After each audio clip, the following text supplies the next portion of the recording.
Macherla MLA Pinnelli Ramakrishna Reddy మీద కేంద్ర ఎన్నికల సంఘం అనర్హత వేటు వేయబోతోందా?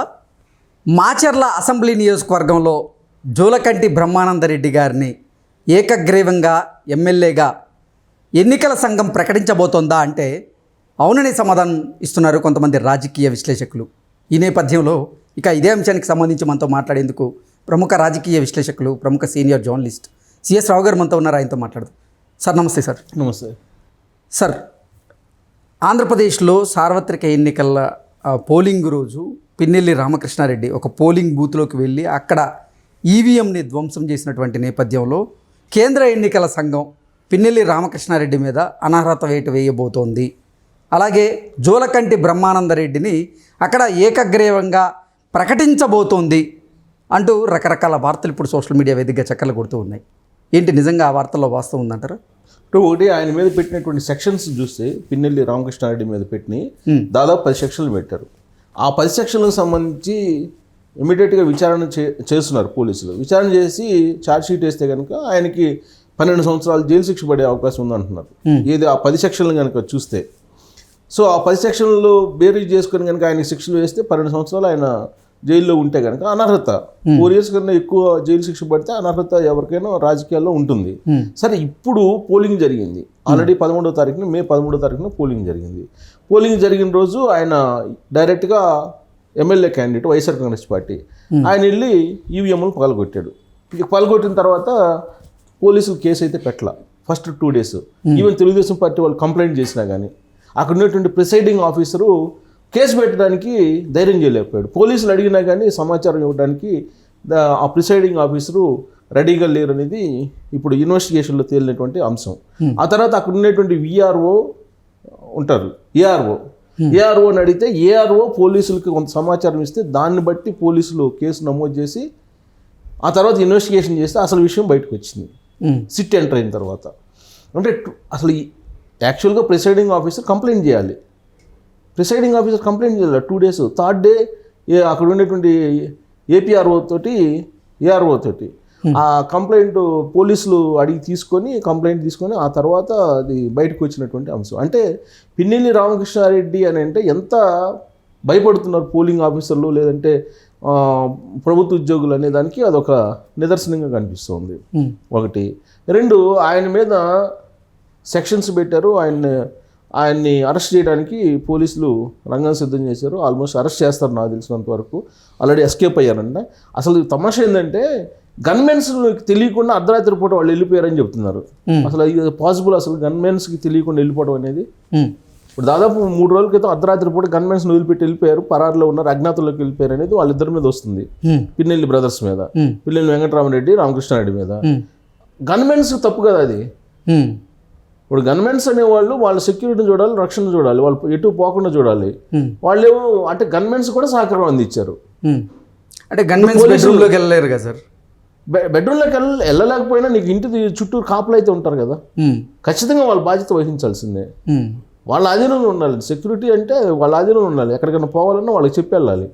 అంటే ఇక్కడ పోలీసులు కోఆపరేట్ చేశారని, పోలీసులే కోఆపరేట్ చేశారు. ఓకే. అలాగే పోలింగ్ ఆఫీసర్ కూడా కోఆపరేట్ చేశారు అక్కడ ఉండేటువంటి వాళ్ళు. సో అన్ని రకాలుగా వైఎస్ఆర్ కాంగ్రెస్ పార్టీ అక్కడ ప్లాన్ చేసుకుంది. సో దాంతో పోలీసులు, పోలింగ్ ఆఫీసర్స్ అందరూ కోఆపరేట్ చేస్తేనే ఇంత దూరం వచ్చింది. సో దీని మీద ఇప్పుడు పిన్నెల్లి రామకృష్ణారెడ్డిని అయితే అరెస్ట్ చేయడానికి ఇప్పుడు సంగారెడ్డి దగ్గర ఎక్కడో దాక్కుంటే ఏదో ఒక షాప్లో అతను అరెస్ట్ చేయడానికి వెళ్ళినప్పుడు ఆ సంగారెడ్డి పోలీసుల్లో కొంతమంది ఇతన్ని స్కిప్ చేసేలాగా ప్లాన్ చేశారు. ఆ అనుచరులని, డ్రైవర్ని అరెస్ట్ చేశారు తప్పితే ఇతను దొరకలేదు అనేది ఇంకొక వర్షన్ వినిపిస్తుంది. కాదు అతను అరెస్ట్ చేశారు కాకపోతే బయట పెట్టడం లేదు అనేది ఇంకొక వర్షన్ వినిపిస్తుంది. అసలు అతను ఇండియాలోనే లేడు, దుబాయ్ వెళ్ళిపోయాడు అంటూ ఇంకొక వార్త, లుక్అవుట్ నోటీసులు అయితే ప్రకటించారు. బట్ నాకున్న అవగాహన, నాకు తెలిసినట్టు సమాచారం మేరకు ఆంధ్రప్రదేశ్ పోలీసులు అతన్ని అయితే వదలరు. ఒకవేళ వదిలితే ఆంధ్రప్రదేశ్ పోలీసులు చేతగానితనం అని చెప్పేసి అనుకోవాలి. సరే, ఇదంతా ఒక ఎత్తు అయితే ఇప్పుడు సెక్షన్లో నమోదు చేసిన దాని ప్రకారం ఇప్పుడు అక్కడ పోలైనటువంటి ఓట్లు ఏవైతే ఉన్నాయో నియోజకవర్గం మొత్తం మీద అతనికి వ్యాలిడ్ కాకుండా చేయాలి. ఆ సెక్షన్ల ప్రకారం అయితే ప్రజాప్రాతినిధ్య చట్టం ప్రకారం వ్యాలిడ్ కాకుండా చేసి అవి నోటా కింద జమ చేయాలి. నోటా కింద జమ చేసినప్పుడు ఆటోమేటిక్ ఏమవుతుంది, అక్కడ ఏకగ్రీవంగా జూలకంటి బ్రహ్మానంద రెడ్డి గారు గెలిచిన అపోనెంట్గా ఉన్నటువంటి సమీప ప్రత్యర్థి ఎక్కువ ఓట్లు ఆయనకు వస్తాయి కాబట్టి తెలుగుదేశం పార్టీ తరఫు నుంచి జూలకంటి బ్రహ్మానంద రెడ్డిని ఏకగ్రీవంగా అనౌన్స్ చేయాలి ఎలక్షన్ కమిషన్. కానీ ఆ బ్యాలెట్ బాక్స్లో అంటే ఆ ఈవీఎంలో పోలైనటువంటి ఓట్లు ఏవైతే ఉన్నాయో దానికి సంబంధించినటువంటి డేటా సేవ్ అయ్యి ఉంది. సో ఆ ఈవీఎం పగలగొట్టినప్పటికీ ఎటువంటి ఇబ్బంది లేదంటూ మీనా కుమార్ గారు ప్రకటించారు. అవును, కానీ అక్కడ అతి కాదు, ఈవీఎంలు ఎన్ని పోలైనవి కాదు, మొత్తం నియోజకవర్గ వ్యాప్తంగా ఎన్ని పోలైనయో అవన్నీ కూడా నోటా కింద జమ చేయాలి. సెక్షన్ ఆయన మీద పెట్టిన సెక్షన్ల ప్రకారం ప్రజాప్రాతినిధ్య చట్టం ప్రకారం ఎన్నికల కమిషన్ చర్యలు ఏ విధంగా తీసుకోవాలంటే ఆయన్ని జీవితకాలం అసలు ఎన్నికల ప్రక్రియలో పాల్గొనకుండా నిషేధించడంతో పాటు ఆయన ఇప్పుడు పోటీలో ఉన్నాడు కాబట్టి ఆయనకు పడినటువంటి ఓట్లు నియోజకవర్గ వారీగా ఆయనకు పడినటువంటి ఓట్లు మొత్తం నోటాకి పడినట్టు లెక్కించాలి. ఓకే, నోటాకి పడినట్టు లెక్కించి అప్పుడు జూలకంటి బ్రహ్మానంద రెడ్డిని అనౌన్స్ చేయాలి. ఇప్పుడు ఏంటి, కేంద్ర ఎన్నికల సంఘం ఇప్పుడు జూలకంటి బ్రహ్మానంద రెడ్డి గారిని ఈ మాచర్ల అసెంబ్లీ నియోజకవర్గంలో ఎమ్మెల్యేగా ఏకగ్రీవంగా ప్రకటించేటువంటి అవకాశం ఉందా, ప్రకటించబోతున్నారా? అంటే సెక్షన్ ప్రకారం ప్రజాప్రాతినిధ్య చట్టం ప్రకారం అలా చేస్తేనే రెండోసారి మళ్ళీ ఇది పునరావృతం కాకుండా ఇంకొకళ్ళు ఇలాంటి పని చేయకుండా ఒక లెసన్ ఉండాలి దేశవ్యాప్తంగా, ఒక ఆంధ్రప్రదేశ్ వ్యాప్తంగా కాదు, దేశవ్యాప్తంగా ఒక పోటీలో ఉన్నటువంటి అభ్యర్థి పోయి ఈవీఎంలను పగలగొట్టారంటే ఇది పెద్ద నేరం.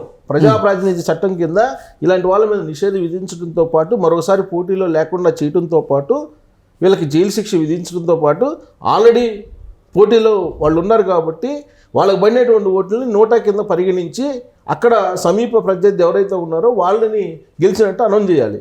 అంటే ఏకగ్రీవంగా బ్రహ్మానంద రెడ్డిని అనౌన్స్ చేయాలి జూలకంటిని. అది ప్రజాప్రాతినిధ్య చట్టంలో ఉండేటువంటి సారాంశం. ఓకే, సో ఈయన మీద పెట్టినటువంటి సెక్షన్స్ ఏంటి, దాదాపు 10 సెక్షన్లు పెట్టారు.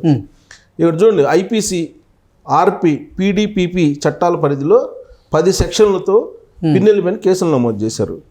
ఐపీసీ కింద 143, 147, 448, 427, 353, 452, 120B అంటే కుట్రకోణం, 120B సెక్షన్లు పీడీపీపీ అంటే ప్రాతినిధ్య చట్టం కింద, అలాగే ఆర్పి చట్టం కింద 131, 134, 135 సెక్షన్లు.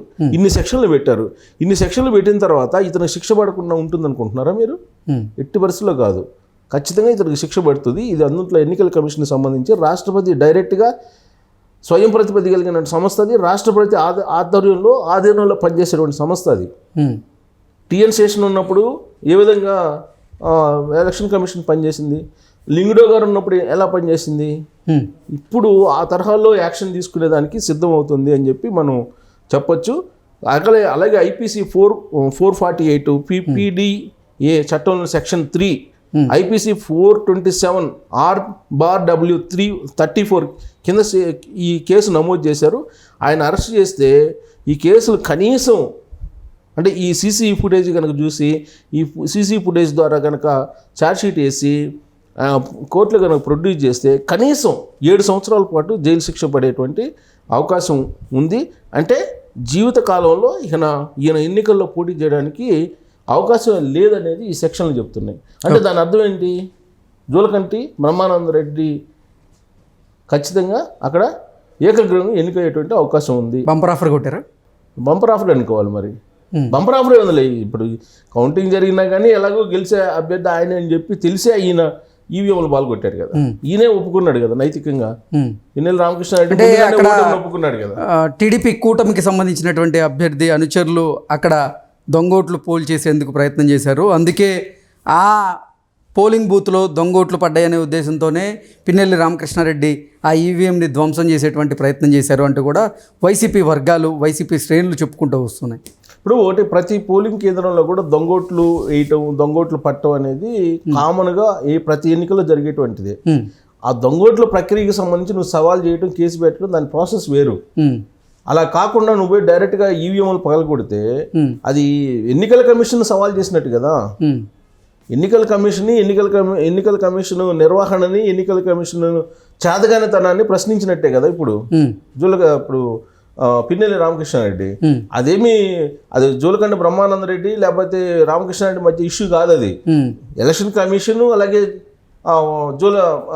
ఇప్పుడు పిన్నెల్లి రామకృష్ణారెడ్డి మధ్య జరిగినటువంటి ఇష్యూ ఇది. ఓకే. సో ఈ ఇష్యూలో ఎన్నికల కమిషన్ గెలవాలంటే ఇప్పుడు పిన్నెల్లి రామకృష్ణారెడ్డి మీద వేటు పడాలి.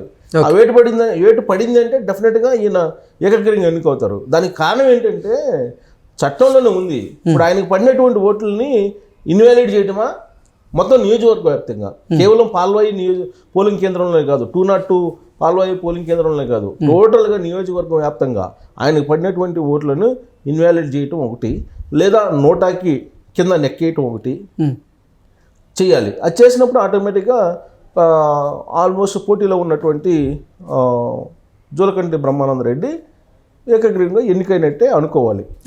Okay sir, thank you so much. Thank you.